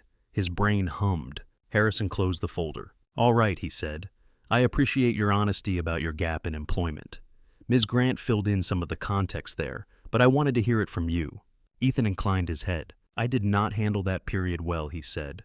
"But I have learned how to work again, on a different kind of site."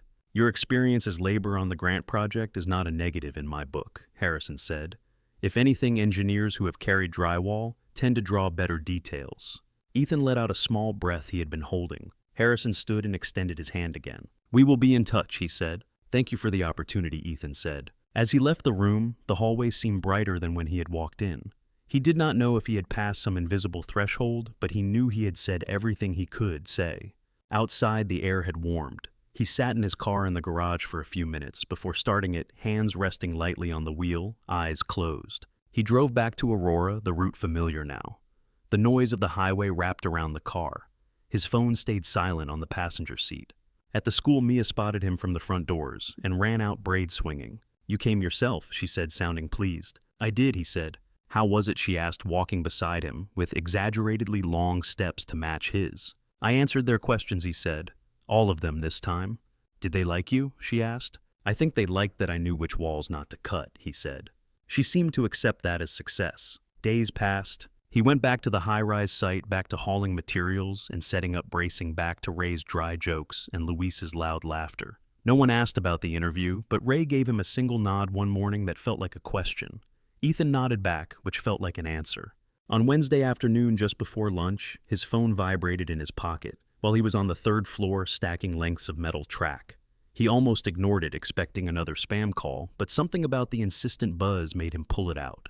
The number was unfamiliar, but the area code matched the city. He stepped away from the clatter and pressed the phone to his ear. "This is Ethan," he said. "Mr. Cole," a woman's voice said. "This is Amanda Richards from Kelso Dynamics. Do you have a moment to speak with Mr. Harrison?" His heart kicked. "Yes," he said, "I do." "Please hold," she said. The line went quiet except for a faint hum. Ethan turned his back to the open floor, facing a concrete column. He could feel the grit under his boots, the faint vibration of a crane somewhere above.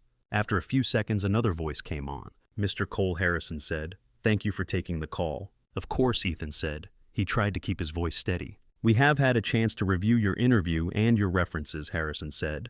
"I will be frank. We do not usually extend second interviews to candidates who miss their first even under unusual circumstances." "I understand," Ethan said. However, Harrison continued, "Ms. Grant made a strong case that you were worth that exception, and your performance in the interview supported her argument." Ethan pressed his free hand against the cool concrete of the column. "We would like to offer you the position of senior structural engineer," Harrison said.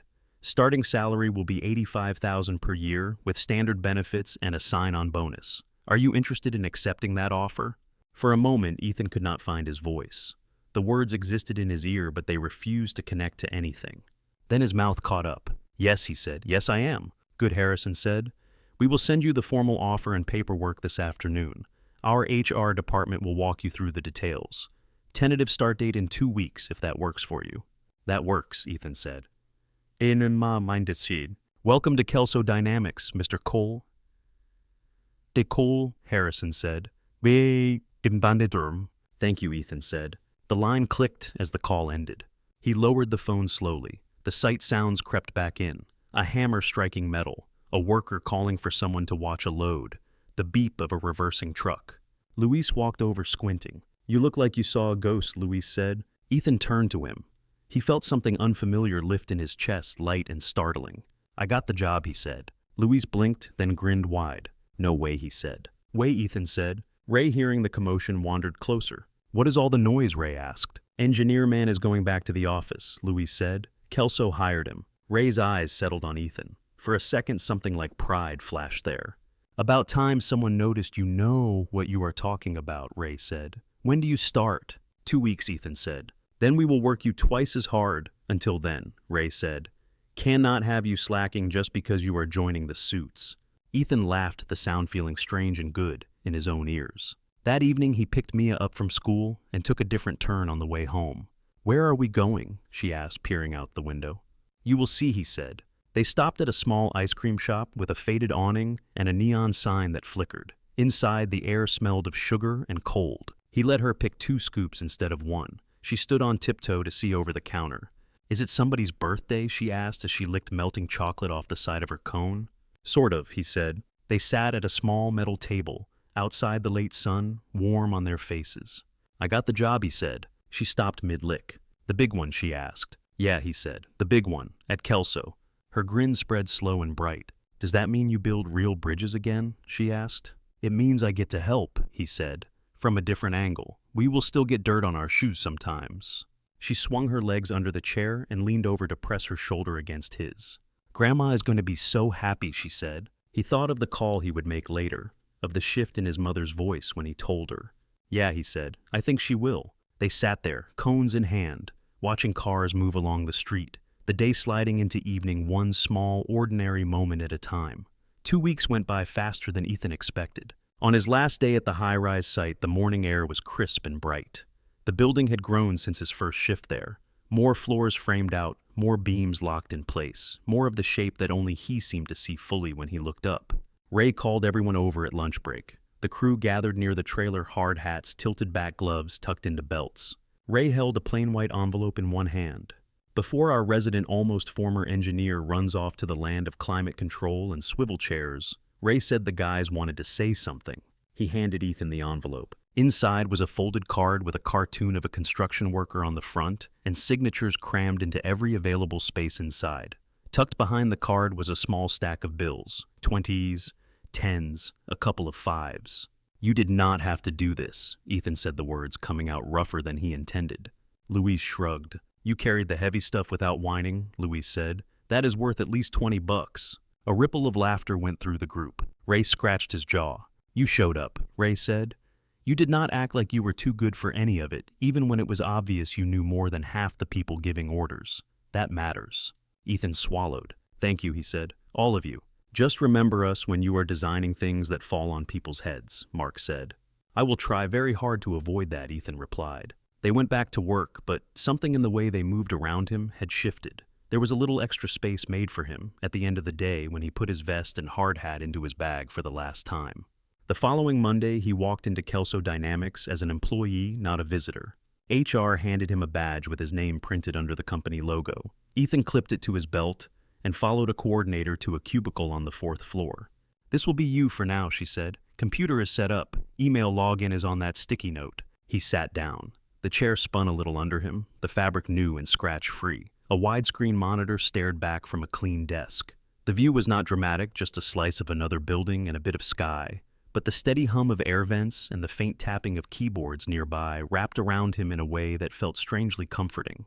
The first days were full of logins, introductions, and tours. He met other engineers, a mix of older veterans and younger staff fresh from school. They shook his hand, looked at his resume, and asked neutral questions about his experience. None of them asked why his hands looked the way they did. He dove into his first assignment, a mid-rise office building, in a suburb not far from where he lived. The calculations felt rusty at first, but then the patterns came back. Load paths, moment frames, deflection limits. The lines on the drawings started to carry weight again. Every afternoon he watched the clock with a different kind of attention. At 3, if things allowed, he closed his laptop and headed for his car. The drive to Mia's school was short. The first few times he walked up to the door, she looked genuinely surprised to see him instead of Mrs. Harris. You are early, she said one day, like it was a strange new species of event. Get used to it, he said. Friday became ice cream day. The shop owner started greeting them by name.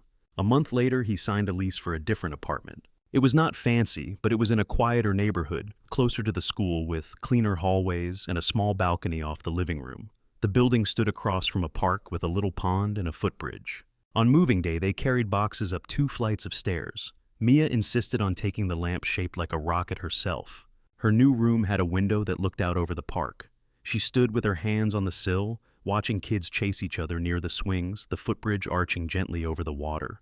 This is the best room, she said. You have not even unpacked yet, Ethan said. I do not have to, she replied. I know. That evening, after they had eaten pizza on the floor, surrounded by half-open boxes, Ethan stepped out onto the balcony.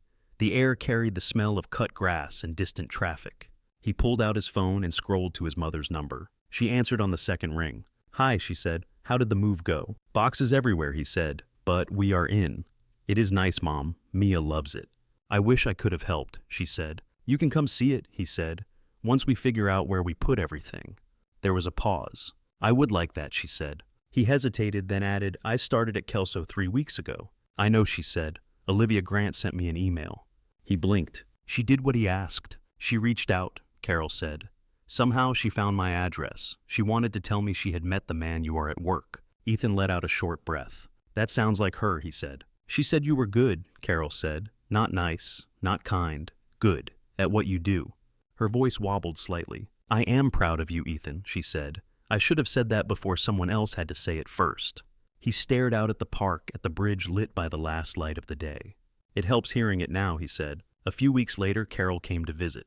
She arrived on a Saturday morning, carrying a pie in one hand and a tote bag in the other. She stepped into the apartment and took in the small living room, the second-hand couch, the view of the park. It feels airy, she said. You have light. Mia's requirement, Ethan said. She said we needed a view. Mia burst out of her room and flung herself at her grandmother, who laughed and nearly dropped the pie. Carol walked slowly through the apartment, touching the back of a chair, the edge of the counter. When she reached the fridge, she stopped. The drawing of the bridge was there, held up by the same magnet as before. The lines were as wobbly as ever. Underneath, in Mia's handwriting, new letters had been added, and houses.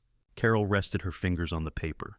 This is good, she said. She turned to Ethan, eyes shining more than usual. I am sorry, she said quietly, for all the times I made it harder when you were already carrying too much. I thought if I pushed you, you would not break. I did not realize you were already bent over as far as you could go. He shifted his weight hands, sliding into his pockets. I know why you did it, he said. Dad left a big shadow. He did, she said.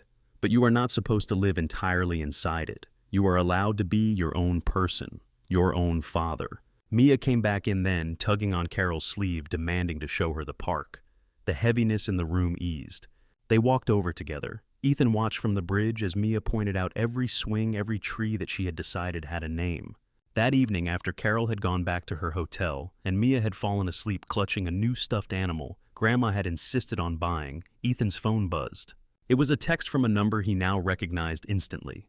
How is the new place? He smiled and typed back. Good. Park outside. Mia approves. A few seconds passed. Glad to hear it, Olivia wrote. You settling in at Kelso? Getting there, he replied. Still learning where the coffee is not terrible. She responded with a single line. You did the work. He looked at the words for a long moment, then typed before he could second-guess himself. Want to get coffee sometime? I owe you at least that much. He put the phone down, expecting a delay. The reply came faster than he thought it would. I would like that. Saturday. They met at a small cafe downtown with big windows and mismatched chairs. Olivia was already there when he arrived, in jeans and a sweater instead of a blazer. Her hair was down softer around her face. She stood when he walked in, and for a moment they both looked amused by the awkwardness of deciding whether to shake hands or hug. Hi, she said. Hi, he said. They ended up with coffee and a table by the window. Outside, people walked dogs and carried shopping bags. A bus hissed at the curb. You look less tired, she said, eyeing him over the rim of her mug. Less construction dust in my lungs these days, he said. You look exactly as busy. She laughed. It does not really slow down, she said. Investors do not care if you were up at 3 in the morning thinking about rebar schedules. They talked about work, about crazy change orders, about architects who drew impossible curves, about the satisfaction of seeing a project go from lines on paper to something you could walk through. At one point, her expression shifted. I keep thinking about that road, she said. If your car had not taken that detour, if mine had died 30 minutes later, if a dozen small things had gone differently. Life is a lot of ifs, he said. She nodded. I am working on something, she said. A fund, maybe a foundation for people like you. People with skills who fall through the net once and have a hard time climbing back. Second chances, he said. More like second spans, she said. First one cracks, you do not tear the whole bridge down. You reinforce. You build another beside it. He smiled at the term. Let me know when you need someone to carry paperwork, he said. I am good at carrying things. I might ask for more than that, she said. They left the cafe and walked a few blocks together. At a corner, she stopped. Thank you again, she said. For what, he asked. For stopping, she said. For not pretending you did not see me. I probably would have made the meeting anyway, but it would have been a worse day. A worse version of me. He thought of that morning. The empty road. The blinking hazards. His foot moving to the brake almost on its own. I am glad I did, he said. She squeezed his hand once, quick and warm, then stepped back. Go home to your kid, she said. I have to go yell at a spreadsheet. Weeks turned into months. Ethan's days fell into a new pattern. Calculations, team meetings, site visits in a hard hat that now carried the Kelso logo. Evenings in the park with Mia. Occasional emails from Olivia about projects always signed with her full name, even though their conversations had shifted into something more familiar.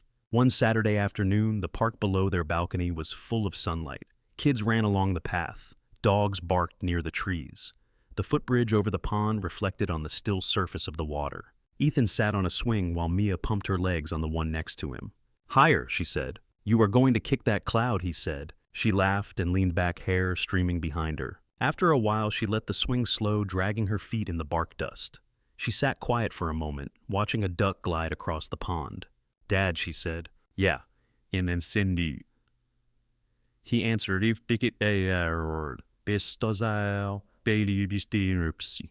"Why did you stop for that lady's car?" she asked. He looked at her. "What made you think of that?" he asked. She shrugged. "You told me once," she said. "And then you were sad about the job. I was just thinking, if you did not stop, would we still live here?" The question hung in the air between them. He nudged his swing gently with the front of his shoe, making it creak. "I stopped because she needed help," he said, "and because I do not like the idea of driving by someone who is stuck and pretending I do not see it." "Even if it made you late?" she asked. "Even if it made me late," he said. She thought about that brow furrowing in concentration. "I am glad you stopped," she said finally. "Me too," he said. "Because now you have your job," she said, "and I have my room, and Grandma does not sound mad anymore." "That is a nice side effect," he said. She hopped off the swing and ran toward the bridge, arms out like an airplane. He watched her cross it, her small figure moving against the simple arc. From where he sat, the bridge was just a bit of painted metal over a shallow pond. Nothing complex, nothing anyone would write an article about. But it connected two pieces of ground that had been separate before.